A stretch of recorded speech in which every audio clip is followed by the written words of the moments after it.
spinning. Okay. That looks correct. It's a scary red button, so it seems like it's on. It's People, almost are you Halloween. there? Ah, yeah, there. It's pretty cute. It's Halloween tomorrow, so I felt like Does it have a hole in it for candy? it has a hole for Lego. There's Lego in here. Also, okay, I guess. I have a whole shelf here of random stuff in Lego. So yeah. Welcome everyone. Can't see it. I know. Boo, It's yes, Oxide. thank you. Terrifying. Thanks for joining. And welcome to the webinar. Yeah. How's it going, Hannah? Emoji. It's still going really well over here, in Berlin where it's dark at 5 in the afternoon and it's terrifying. I don't know where anybody else is, but over here it's very dark. Do you do a lot of Halloween in Berlin? It's not really a thing, unfortunately. But I am going to go watch a B horror movie that's going to be basically narrated and presented by a drag queen tomorrow. So it'll be very exciting. Oh, very exciting. Mm-hmm. Yes. Everyone Not in quite typical. Everyone in chat, drop your favorite candy for Halloween, so we can see which one wins. Which it's always Reese's, or it's always peanut butter cups. But that makes sense. Yeah, Matt, what do you think? My wife's a chocolatier, so I can't be eating subpar chocolate. Okay, yeah. So I have legit, go to her store. You gotta drop the because she ships, right? Yeah, she does ship. Yeah, yeah. So we can. But yeah, no, I enjoy candy. I do. I can't have peanut butter though. I'm allergic. Oh, no peanut butter cups so for sad. you. All right. Yeah, so I don't know the sweet sound of a Reese's peanut butter cup. No, the sound you have to savor. Not even the taste, just the sound. That's squish. I can eat one close to you if you want. A cube. Yeah, we'll, we might need to do that. Anyway, get you one with soy nut butter in it. Yeah. For anyone, oh man, salty licorice is the best. Oh, okay. I have to try this. All right, no. Thanks everyone for joining. If this is your first time joining the webinar, welcome. I'm Justin Garrison from Sedera Labs, head of products. Hannah. I'll go next. Hi everybody. I'm Hannah Auger. I am the content marketer here at Sedera. So I will be making sure these two somewhat stay on topic, and that is my job here. And Matt. Hey, I'm Matthew Snarbria, leading the software solutions engineering team at Oxide Computer.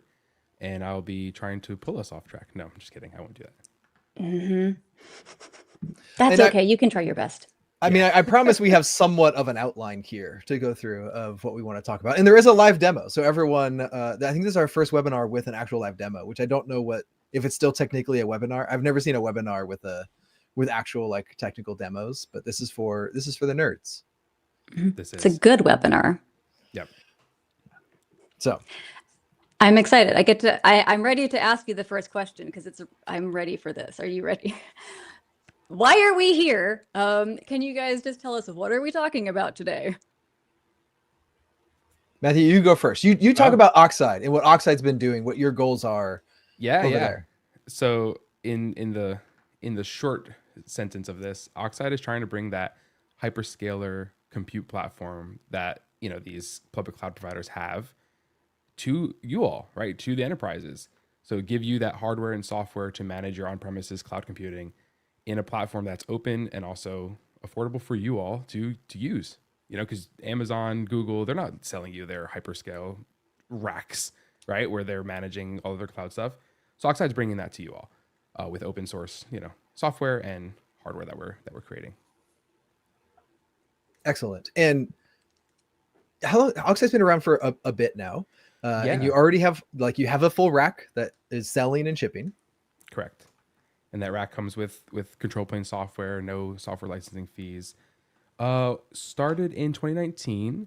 Rack was ready for shipping to customers in 2023. So a lot of engineering and design work between those dates. And now we're working on our next generation compute slids. So very fun times here.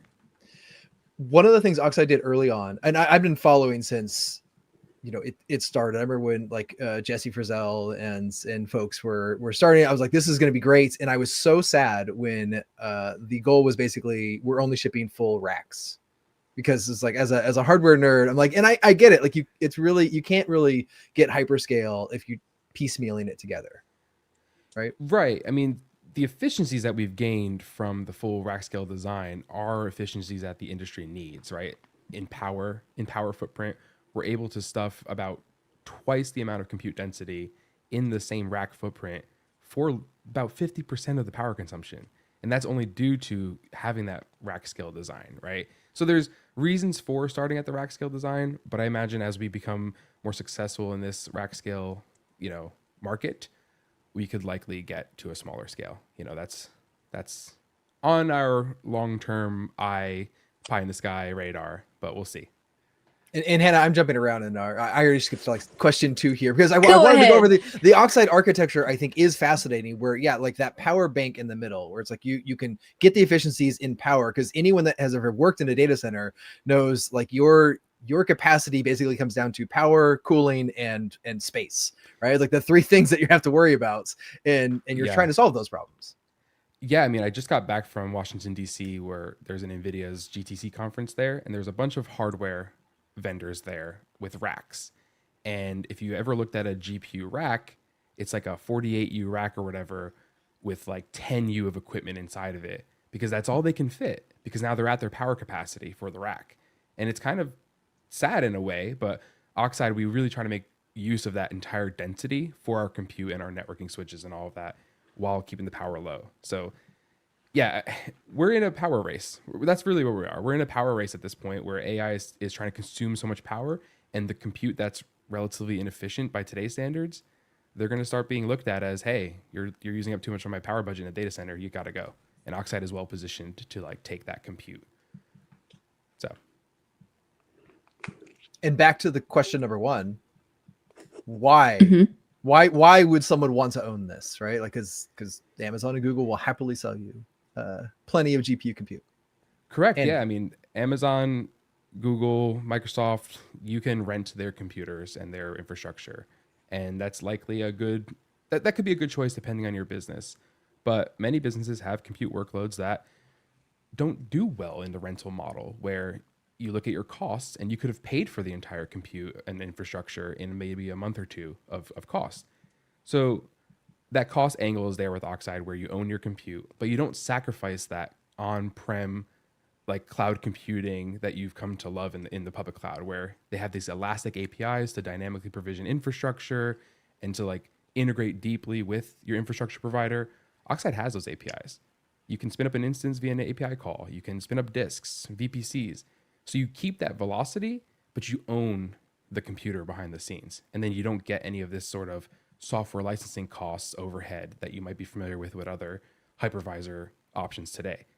So if you have these workloads that are very like needing of dynamic bursting capabilities, but also kind of well understood workloads, and you want to realize your cost savings, Oxide's a really good fit for you there. Justin, you wanna add I mean, why we're here today? yeah, like the cloud has been having a moment for the last couple of weeks, which is also the other side of it, right? Where it's like the cloud isn't just a vendor. It's not just someone that you can just say like, oh, I'm just going to go to this vendor, and if I don't like it, I'm just going to go somewhere else, right? It's just like such a foundational piece of so many people's businesses, right? This isn't just like I can just go pick the other one. It's like, oh no, actually this is kind of something that you're going to have to be a partner with. And when you lose trust in those partners, your business doesn't stand up, right? And that's something that is kind of core to what do you need to own here. What is the thing that you should have control over, and that you want to be able to like own your own destiny for. Totally. And like we can cover this from the platform and the art and the infrastructure side. Obviously, we're 2 weeks out from the Amazon outage. Microsoft just had an outage this week. Like, and I'm not trying to disparage this, but the industry has been putting their compute and their platforms in a centralized location. And then when that centralized location goes down and suffers outages, many, many people are affected. And with something like Oxide at the infrastructure layer, you can control your like fault domains again, right? You own your cloud computer in your own location. And when your computer goes down, it only affects you. But when Amazon goes down, you're unaffected because you have and own your own computers. And similarly with the Sidero side, right? With Talos and Omni, you're choosing your platform. So if you are there spinning up, Talos Linux via Omni, you're owning your Kubernetes journey, right? You're owning the nodes that they're running on it, and you're leaving all of that complexity at the door. So I see Oxide and Sidero as like two sides of a similar coin in terms of like our values and vein, where we're trying to cover this at like that infrastructure layer, and you all are trying to cover this at that platform layer, right? So that's why I was very happy to work with you all and to talk to you all, right? Like I believe in your product the same way you believe in our product, and I think this is a nice shared values like partnership here. Yeah, that's something that we get a question a lot about. Is like, why are you working with us? Why are you working with Oxide? I'm like, well, first of all, they have really cool stuff, right? Like it's and it kind of goes to the what we want to enable people to do, to be able to own their stuff. Because yeah, you can get hardware from a lot of places, and you're gonna have to hire an expert to say, go understand the Dell catalog and the HP catalog and the Supermicro, and then understand where to put it and how to rack it and all that stuff. And like Oxide is that like packaged version of a lot of that stuff where it's just like, oh, I already get the hypervisor with it. I already get the APIs. I already get like, you can jump ahead of what you can do if you want to own everything. If you need to own every little detail of exactly which CPUs you need, or exactly like you have to build it at some layer yourself. But if you do want the efficiencies and more of a package deal of it, so like Oxide is the thing to go get, right? It's, you can go get the rack, it rolls off the truck, right? And you just plug it in. Basically, it's like network and power. Yeah, I mean, for those that aren't familiar with Oxide, you roll the crate off of your shipping provider, or it's in your data center. You roll it out of the crate, you plug in power, you plug in networking, and then within like 90 minutes, you're ready to provision VMs on this thing. And like, think about that. And I know you're probably saying, oh, Matt, but I can provision VMs in the cloud in minutes. Yeah, of course, because the cloud's already plugged into power and networking. Yeah. Right. But once you're plugged into power and networking, you're in the same boat. You can provision VMs in minutes and seconds. But if you think about it from your hardware perspective, ask your internal infrastructure team, if you run on-prem workloads, how long it would take them to spin up new servers. It's probably on the order of months. And how long it would take to get those servers ready for production use, because now you have to put software on them, plug them in, all of that stuff. You don't need to do any of that with Oxide, right? You roll it in, power networking, and you're ready to go. And your like layer of compute is the virtual machine on Oxide, backed by block storage and VPC networking. So all of those familiar concepts in the cloud, you have that now in your own data center at your fingertips. And it's like, that's a really attractive thing for a lot of companies, because they often see on-prem as quote unquote slower, but when you can show them that it's not, it becomes attractive. They also usually see it as more expensive, which I think you see it as more expensive. Over and over again, we're seeing people that like, oh, actually, I can save a lot of money by yeah, you are spending time. You have people investment time to be able to like get a data center or get a colo, right? Like you do have some more things you have to do besides just make an API call. But yeah, there's the CapEx versus OpEx conversation there on the finance side, where when you look at your monthly bill from a rental perspective, it looks small. But then if you add it up over 1 year, 2 years, 5 years, that's a large number, right? You're talking millions of dollars a year in the cloud. And then when you look at the upfront price of Oxide, you might get a little sticker shock sometimes, but then you look at that over years 1, 3, and 5, and you're like, wait a minute, I recouped my investment in year 1. Like, what's going on here? This is amazing.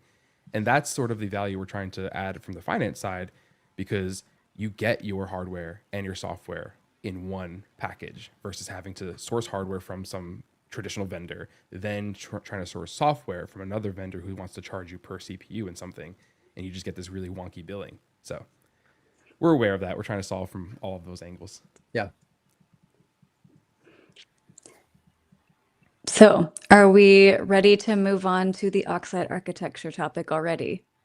Sure. I mean, we tested a little bit, Ready? but like like a full idea of like when you get the machine, like what is, you said VPCs, block storage, and VMs are basically the core of Oxide, right? Yep. What does that break down to in hardware? Yeah, I'll share my screen and show some stuff there. That way. And while you open that up, we've got a little question here, real quick. Previously, you did a demo using Go. From what I understand, Oxide mostly uses Rust. Do you use Go at all at Oxide? Yeah, I'm going to answer this question before I click the screen share, because I can read it right here. So Oxide itself, the control plane, the underlying services, firmware, all of that stuff is heavily, heavily, heavily written in Rust. I mean, the name is Oxide, right? As an ode to the Rust programming language. There's some C way down there too, right? There's some C, of course. But at that integration layer, at the API integration layer, Go kind of runs that world, right? It's like the lingua franca of that world. Primarily because of, think of the tools you're integrating with. Terraform, Packer, Kubernetes, OpenTelemetry. These projects are all written in Go and have extensive Go integration layers. So when you look at someone like me who's running the solution software engineering team here at Oxide, and we want to build integrations, that's our goal, Go is the natural choice for that. So yeah, to answer your question quickly, yes, we use Go quite a bit at Oxide at that integration layer. And you'll see that today with the Omni infrastructure provider. Yay. Cool. You should be able to see my screen now. I got it. There you go. Yes, cool. I can't see you all, but I'm sharing my screen, so please interrupt me if you have questions or anything. But I just wanted to give this, I like to show this slide because I like the way this slide is presented. And this is generally a slide from like our sales decks that we show to prospects and so on and so forth. But you have the Oxide rack, which is this large, 48-ish U plus rack. We don't use traditional rack units. We have our own essentially Oxide unit, which is almost like Open Compute, but not. And you have this rack where you have power in the middle, 2 redundant switches on either side of the power, and then 32 compute sleds arranged in more of a sort of like almost 2U tandem setup where one compute sled is on the left and one's on the right. And that's it from like the hardware perspective, right? On top of that, though, you have a bunch of software that's written by Oxide employees in Rust to provide all the software that you're going to use to integrate with Oxide and use Oxide. Things at the lowest level, like the service processor and the root of trust, which are responsible for booting the underlying host and getting all of that security attestation going. Then you have secure system firmware to initialize the rest of the hardware components, power shelves, networking chips, things of that nature, even initialize the CPU itself. On top of that low-level software, you have the control plane software, which is our cloud control plane that gives you the Oxide API, the Oxide web console, and so on and so forth. And then from there, that's where users are going to interact with Oxide. So you're at like this platform software layer. You're going to log into the Oxide web console, and you're going to interact with instances, storage, VPCs, and you're going to create all your infrastructure. And that's where the Oxide system stops, right? Like the hardware all the way up to the software, that compute layer, that storage and VM layer, VPC layer. That's where Oxide software essentially stops. Then you have the integration pieces, which Oxide creates software for that. So like think Terraform, think Kubernetes, OpenTelemetry, Packer, all of these integration points where you can integrate these existing software solutions with Oxide.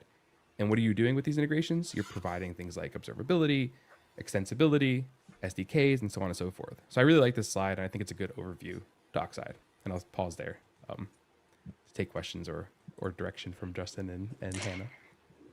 First question I see is, can you go full screen on the slide? I don't know. I'm trying. It's so... Ooh, that's bigger. The slide is 16 by 9, but my monitor is like 16 by 10, I think, or a different aspect ratio. So That's an ultra wide. That's more than 10. Yeah, you're. So I apologize. That's why I zoomed in as much as I could. So I mean, like that idea of this stack of where the APIs live, where the hardware lives, like that's a pretty common. Like this isn't brand new architecture design, right? This is okay. Here's the hardware. We're going to put some control plane software and some APIs on top of that hardware. Same sort of like if you squinted and say this is what VMware might look like, this is what something else like. They all kind of have a similar sort of like, yeah, you need to call the API at the top. You have an interface somewhere, and then below that is going to be some interface to the lower level pieces. Yep, exactly. I mean, and I don't want it to be reductive in the sense of like if you squint and looks at VMware, I get that, and that makes sense. The difference is we make the hardware, right? Yeah. So we are designing and building the compute slides, the network switches, the PowerShell firmware, the firmware that powers the compute slides itself, and we're building that hardware and software, and that allows us to make some different design decisions, both at hardware and software. For example, we talked about power earlier, where our PowerShell takes DC, right? You get DC into the you get AC into the power shelves, gets converted to DC, and now we're sending DC directly to each compute sled. As versus think about a traditional rack where each of your 1U one of your servers has their Yeah. own AC/DC converter power supply, which creates inefficiencies in heat, creates inefficiency in cabling management, and it's just kind of waste of fan power and heat and all of that. Where Oxide, we don't have that, so that's like an efficiency we were able to do at the hardware layer. And at the software layer, we've eliminated the BIOS from our systems, so we're not using the BIOS to boot these machines.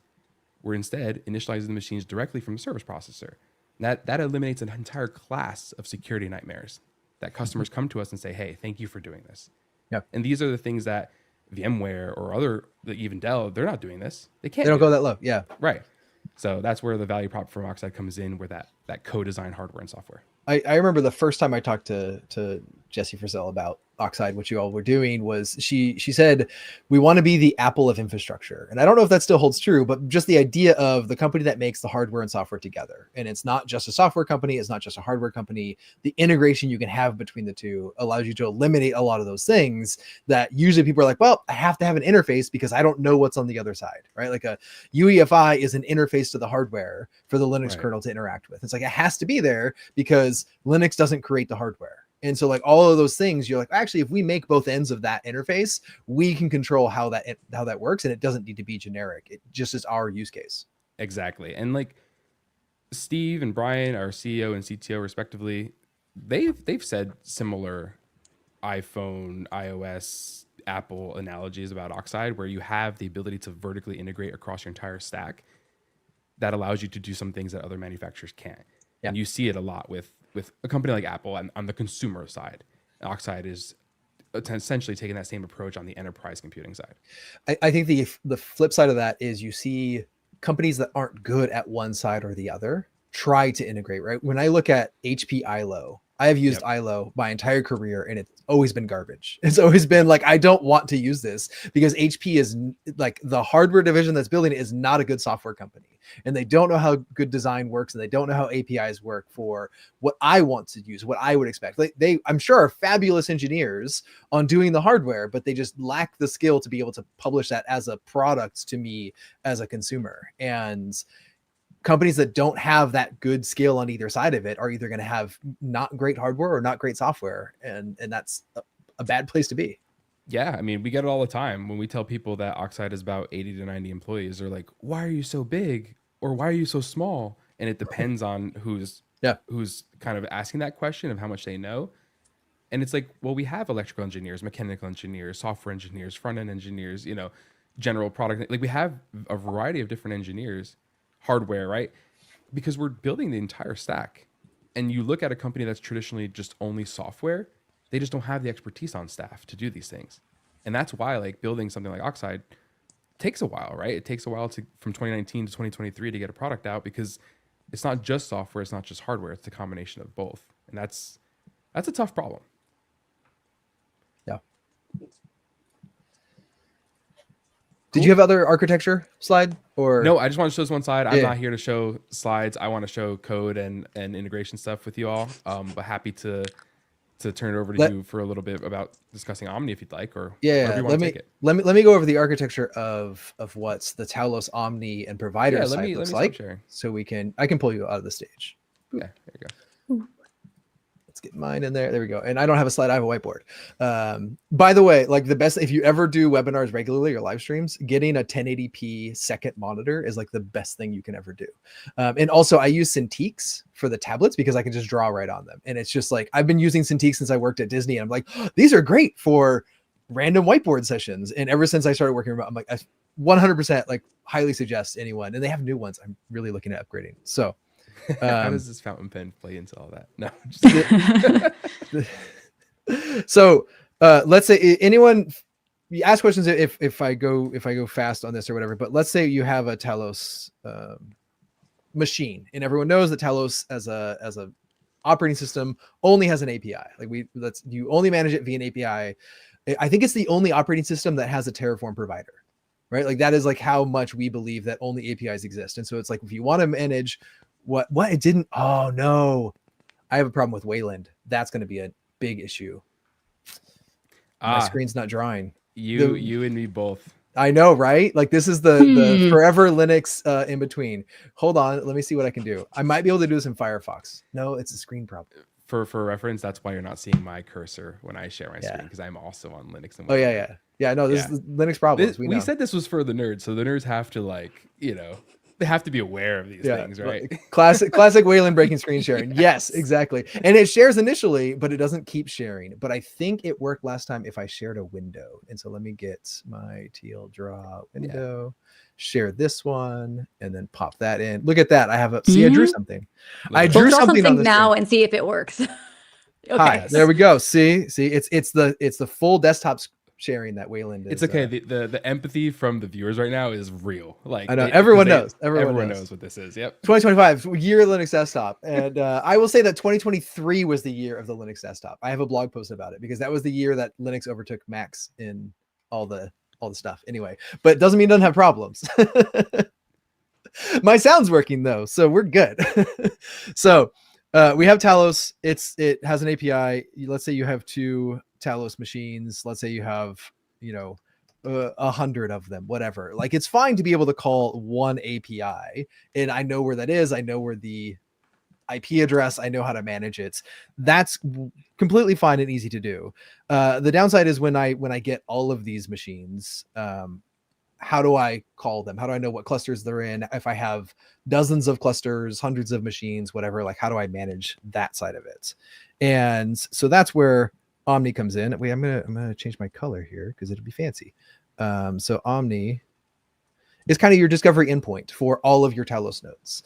It's the place that once you're saying I have too many clusters, too many nodes, I want central authentication, I want some logging or some observability, you want to be able to find that in one place. And that is kind of the constant problem whenever we have infrastructure that's like, oh, I had one server, then 2 for HA, then I had 10.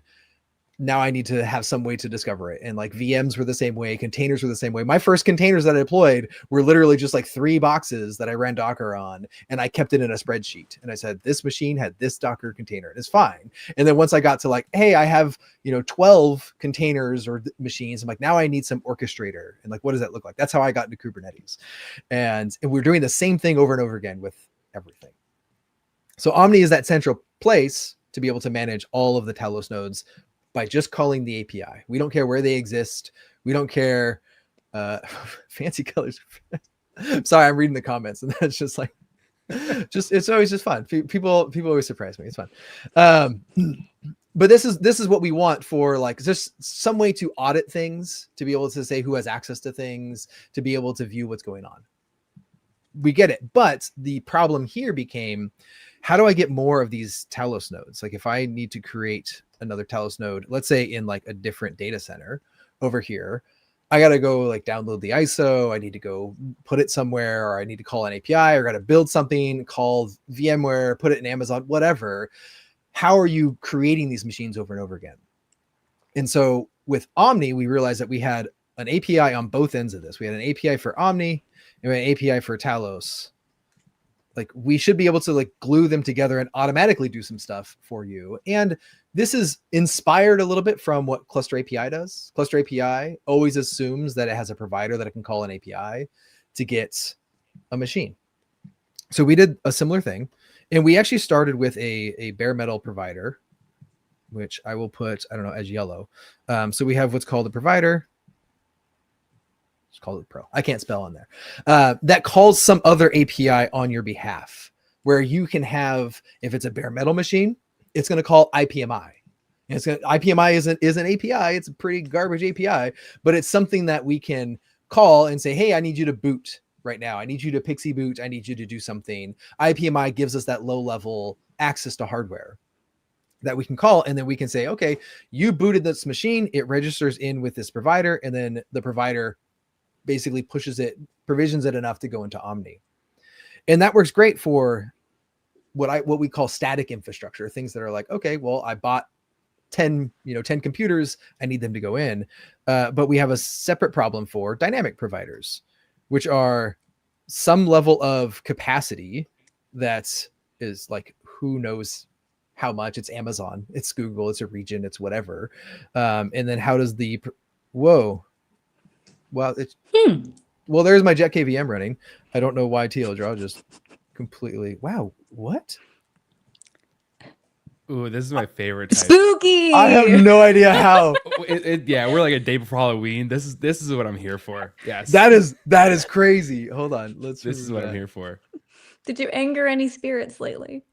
No, it's because when he was talking about capacity as like the API, he didn't mention Oxide. He only mentioned It's true. the I was cloud getting there. provider. And so Yeah, like yeah, but that's the providers can work with dynamic providers where we say, hey, we don't actually need a machine registered in Omni. We just know when we want to create a cluster of certain capacity, we can get it on demand. And that's the dynamic side of it. It's like, oh, any dynamic provider, we can say, go create a cluster for me, make it from this random amount of machines based on that provider, and then we can get it. And that's exactly what dynamic providers do.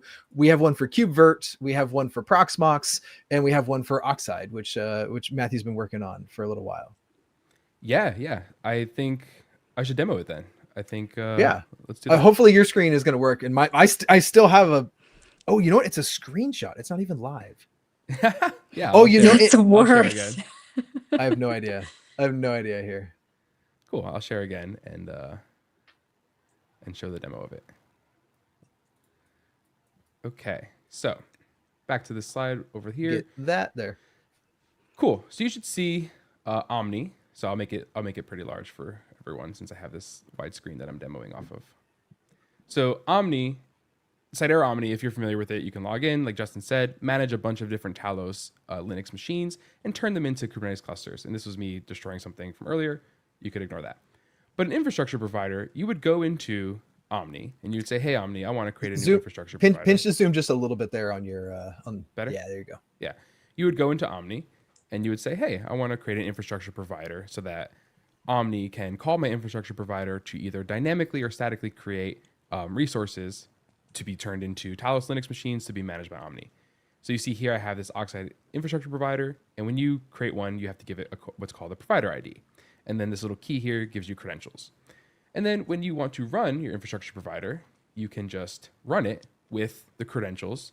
So you see here, I've passed it a service account, a endpoint to register with Omni, and then some like Oxide specific, and I'll make this a little larger too if you need it to be, some Oxide specific configuration of how this particular provider or this instance of the provider should reach out to Oxide to manage instances, right? So when Omni says, hey, someone's created a Kubernetes cluster with the Oxide Omni infrastructure provider, it'll reach out to this code, and this code will go talk to Oxide and actually create an instance. So and that's one of the things with the architecture of providers that we did that's different than what Cluster API does, where we separate out where Omni runs and where the providers run, so that you can have a bridge basically of Omni doesn't need to be able to call Oxide. The provider needs to be able to call Oxide and talk to Omni, and it's your bridge. So if you have it in a data center, you don't have to run Omni there. You can use the Omni hosted version with your providers in each of your data centers or wherever they need to call the private APIs. Exactly. So this right here, this provider is running. It's running as a binary. It could have been a container. It doesn't matter, but it's running. Now, if I go into Omni, before I use this provider, I want to create what's called a machine class. And a machine class just specifies to a given provider. First of all, you link a machine class to a given provider ID, right? If I wanted to run multiple Oxide Omni providers, I can. I just have to give them different provider IDs. And for example, you would do that if you wanted to point one provider to one Oxide silo, another provider to another Oxide silo, and our silos are units of tenancy and Oxide. So here I have a machine class using this Oxide infrastructure provider, and the machine class is going to tell my provider what project to put the instances in, how much CPU, memory, and disk to give it, what VPC and subnet to put it in. And I have two different classes, one for control planes and one for workers, just to show you the difference. Then I can create a cluster now. So I can go into Omni, hit create cluster, give it a name, give it a Talos version. I'm specifically using 1.11.3 because there's a bug fix that I need for Oxide. You can go look at release notes for that. And then I can tell Omni, hey, use the machine class Oxide control plane, which is linked to the Oxide Omni infrastructure provider, make 3 control plane nodes. And then for the worker nodes, use this worker machine class and just make one of those. And that's all I need to do. And then from here, I can hit create cluster, and that's going to go off and create the cluster. And now if I go back to my actual code here, this is just going to be a flurry of logs, not super meaningful to the viewers right now. But you can see that the provider here was called, and it's actively being called and going through all of its steps, right? And I don't want to have you look at logs, so I'll pull up some code. So the steps that it's going through is these provision steps here. So for example, the provider's responsibility is to do a couple things. One, it's supposed to read the request from Omni and generate what's called a Talos schematic. So if you're used to Talos, you know that there's a schematic that specifies kernel arguments and extensions and so on and so forth. Then it's meant to download the actual Talos image, right? So with that schematic, you go download the Talos image. Then you can upload that image. I'll skip this one. You can fetch the image ID from Talos, download it, and then in Oxide, create the image.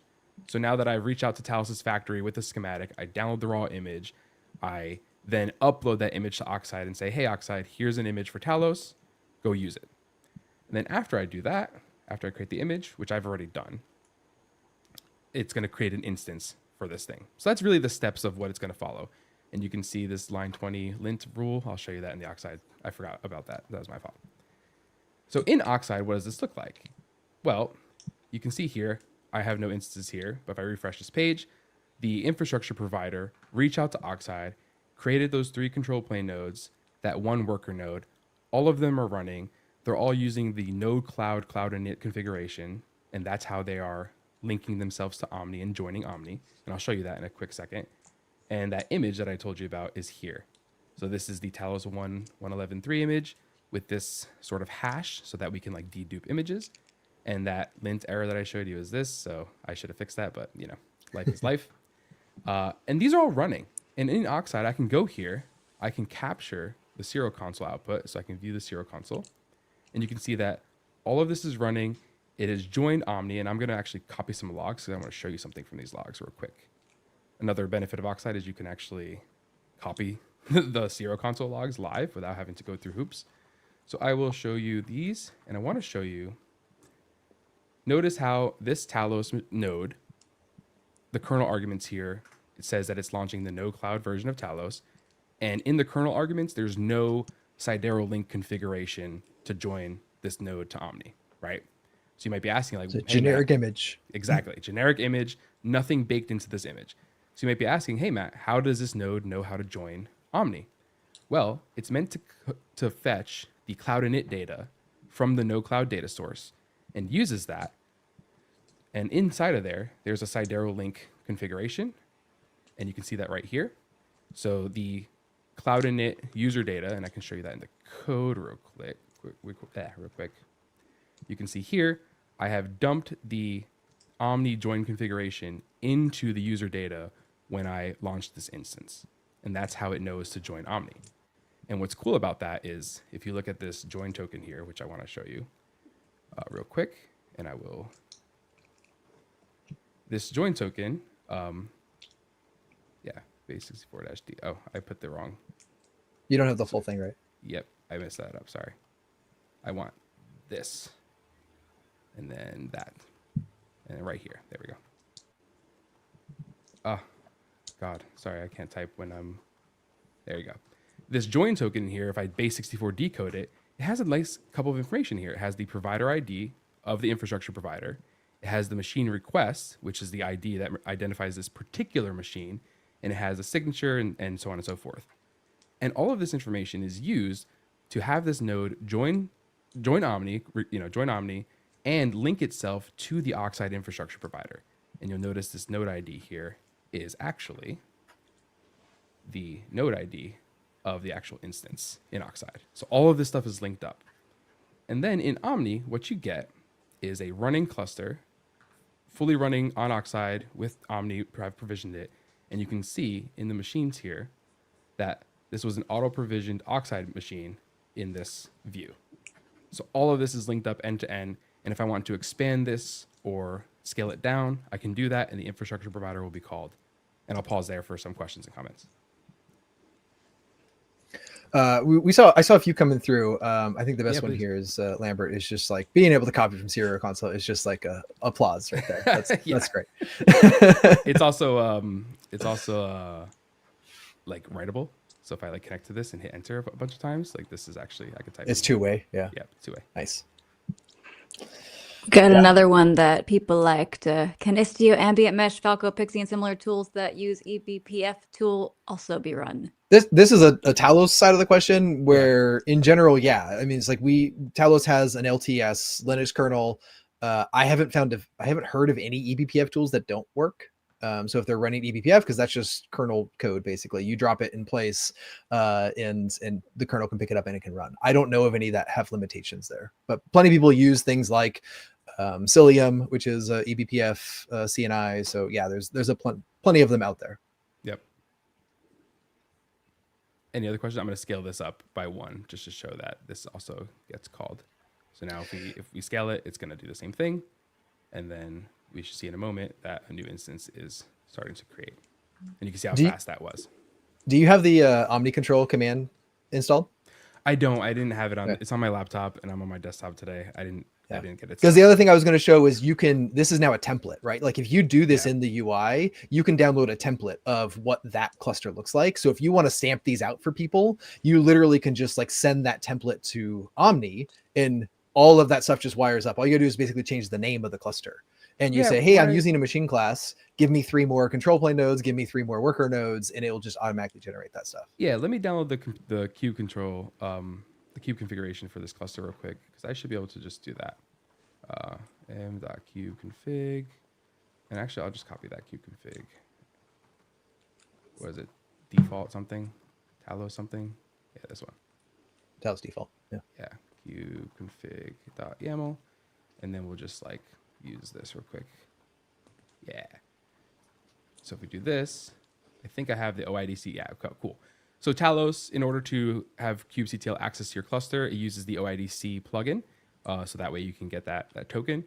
So I'll hit grant access, and I'm sorry to blind you. That's not my fault. That's us. I know. Yeah. And now you can see that I have kubectl access to this Kubernetes cluster, and you can see that new node that I just added is here and ready to go. I'm not going to run any Kubernetes workloads on this. You all know how to run workloads on Kubernetes. Our main thing here to show you was this integration point between Omni and Oxide and how this can be used to spin up clusters. And last night I spun up a 20 node, like 3 control planes and 20 worker nodes, and that came up in like just a few minutes, which was amazing. So yeah, I'll pause here more for questions. And I was telling you last night about the image cache, right? Because that's another piece of like you're creating 5 nodes here.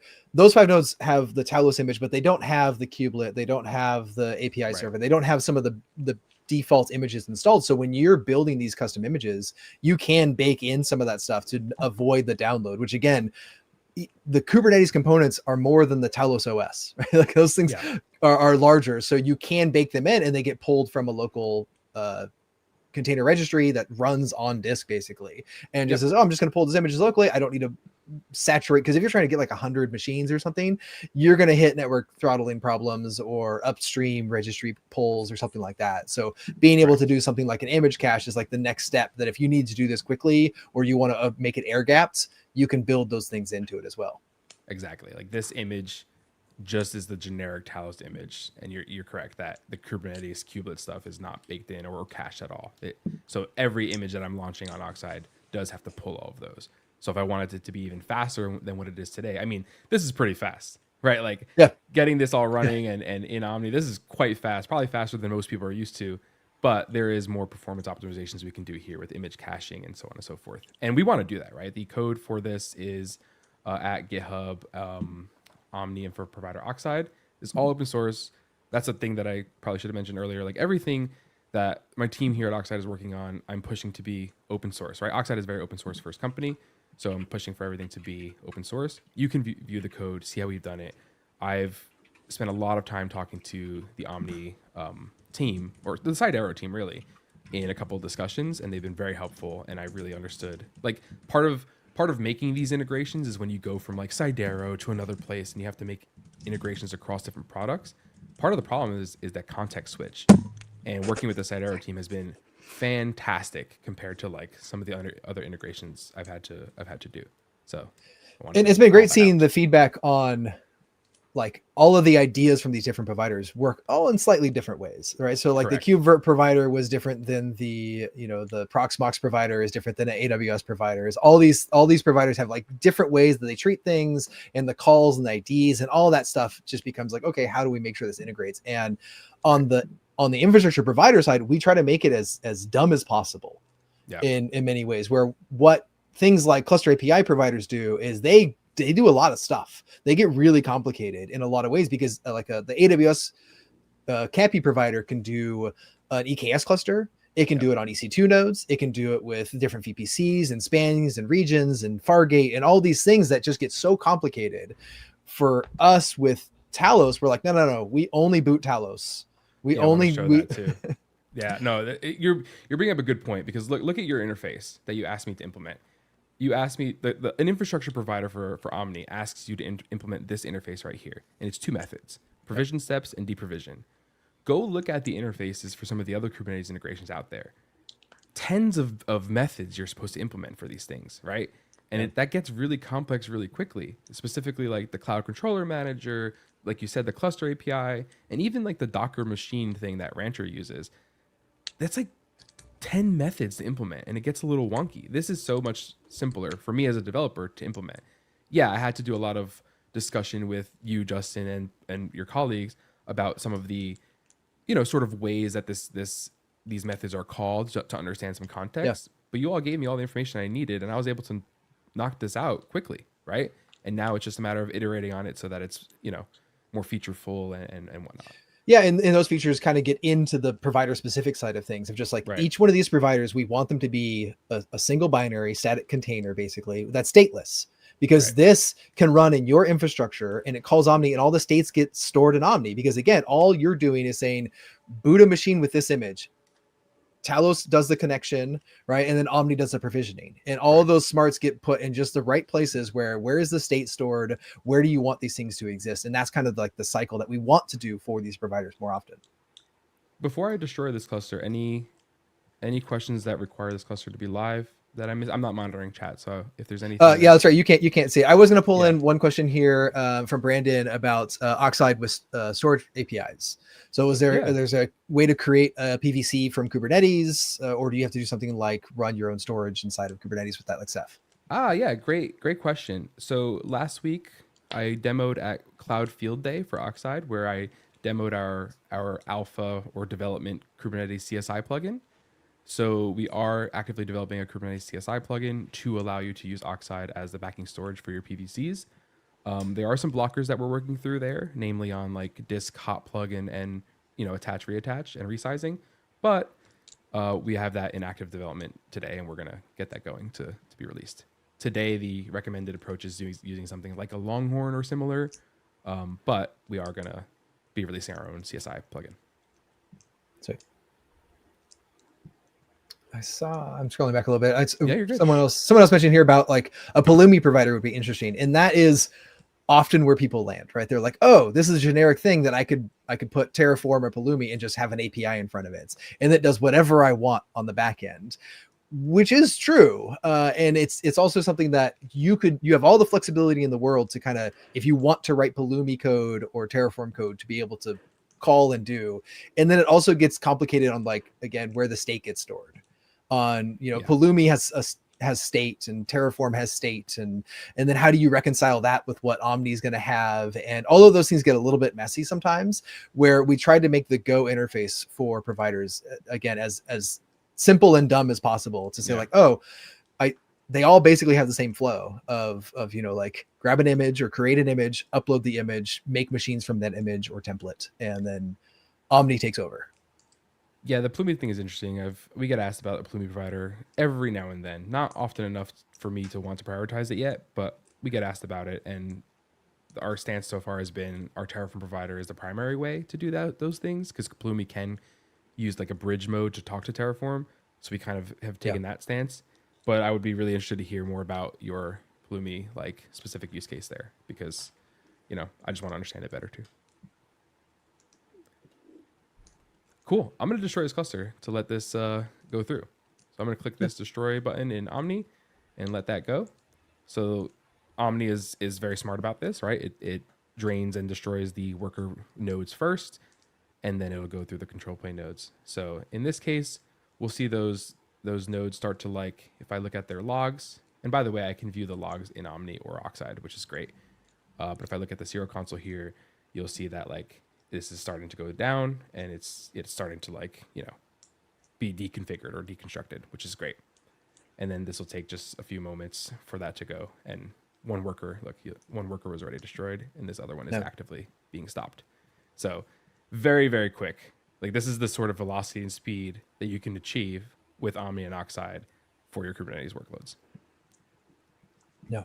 And to point out, like, the difference here between something like the bare metal provider that we have, in this case, like the bare metal provider is wiping disks and then rebooting them, or basically turning them off, right? It's like, hey, we're going to wipe out all of the Talos stuff that we don't need and turn the machine off, but it's still going to be in your data center, right? Like, this is a static provider. That thing exists. Like, we didn't burn it to the ground. It's just like, okay, now it's erased. So when we're ready to provision machines again, we have a random machine that we can IPMI boots and Pixie it, and then it can kind of go through the provisioning flow, but also much, much slower, because initializing ECC RAM is going to take a while, and looking at your RAID controllers and all that other stuff, hardware just goes slow in that regard. So as you're trying to do some of this stuff, you can do it that way. We have a provider for it, but also you can mix the providers in a single cluster. Where if you have, someone's asking about GPU nodes, right? Like if you want a GPU infrastructure, you could have your control plane in Oxide. You could have a handful of generic workers in Oxide, but you also could have a bare metal provider that has GPUs in it. And that bare metal provider can be your GPU worker, what we call them. We don't call them worker classes, machine group. It's not a machine group, is it? I don't remember. We have a term for it, but whatever machine classes is, like the classification. I think it's machine groups in cluster, to say like, oh, I have 3 GPU nodes in a machine group that workloads can also land on. So it could still be the same cluster managed through the same way, both with providers, and you can have workers or workloads pinned to one or the other. Like, oh, I need a GPU. All right, here you go. No, totally. So, these are great comments and great questions. I know the question here. Oh, Travis already answered the GPU question. Great, even better. Yeah, if there is GPU from Oxide, and there's not today, but that's what I was saying. You can. This is still something you can mix and match. This is something that you can combine these machines from not only any type, but also from anywhere you want. Things like Kubespan and Talos allow you to just like merge a cluster together. So I had nodes in my garage that were running with friends in Texas and other states and other places that were just like, oh, it's just one big cluster. It's fine. No, totally. I see some good there's some good questions in the chat. Actually, we covered most of them. Yes, I'm using new shell. I caught that question. I love new shell. It's very great.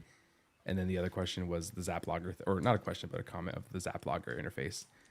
I agree. I like having the structured logger there. I don't, as a developer, I don't necessarily care that it's a Zap logger, but, I just like that it's a structured logger. Maybe I'll convince them to switch to Go's slog now that it's better.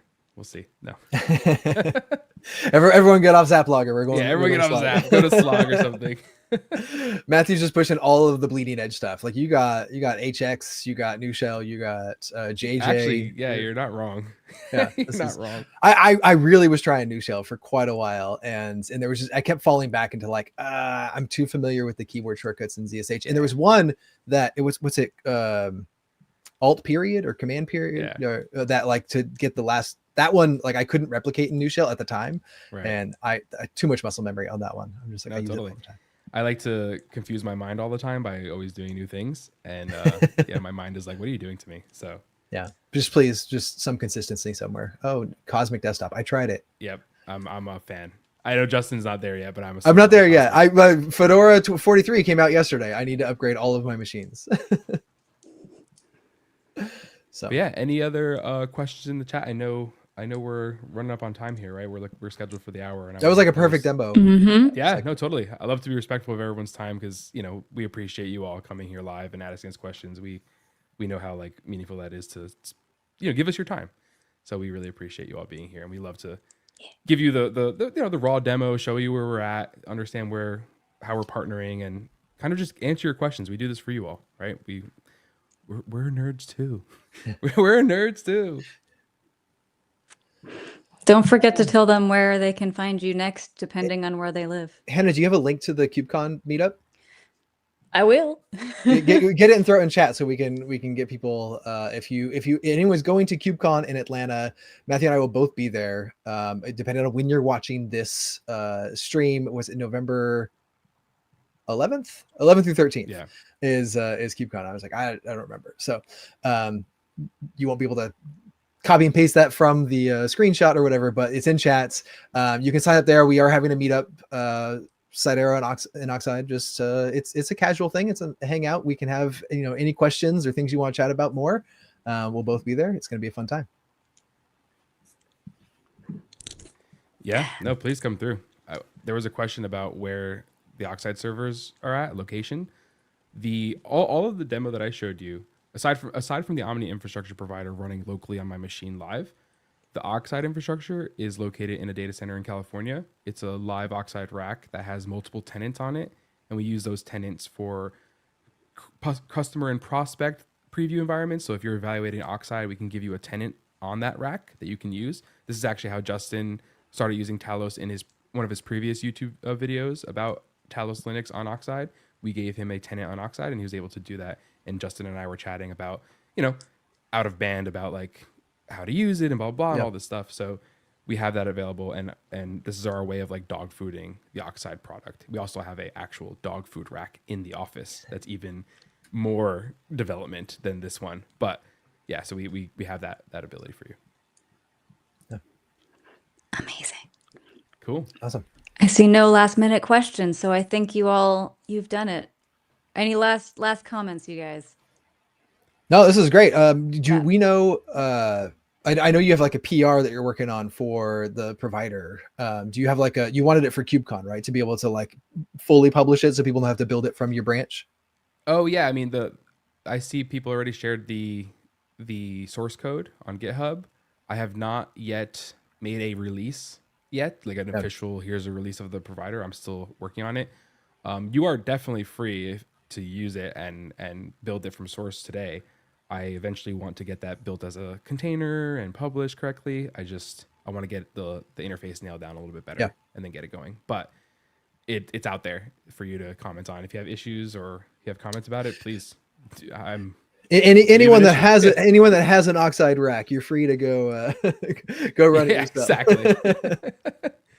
Yeah, or if you have questions on it, right? If you have questions on the code, the layout, I know a lot of the stuff is not always super clear, and I have not yet commented the code yet. I will go through that. I've been kind of iterating on it from demo to demo, but the plan is this is going to be an officially supported Oxide integration with Omni. So sweet. Thanks everyone. Really appreciate you all. Yeah, thanks folks. Great questions. And Have hopefully a we'll lovely see evening, we'll see everybody. everyone at KubeCon if you're there. And otherwise, just reach out. Sweet.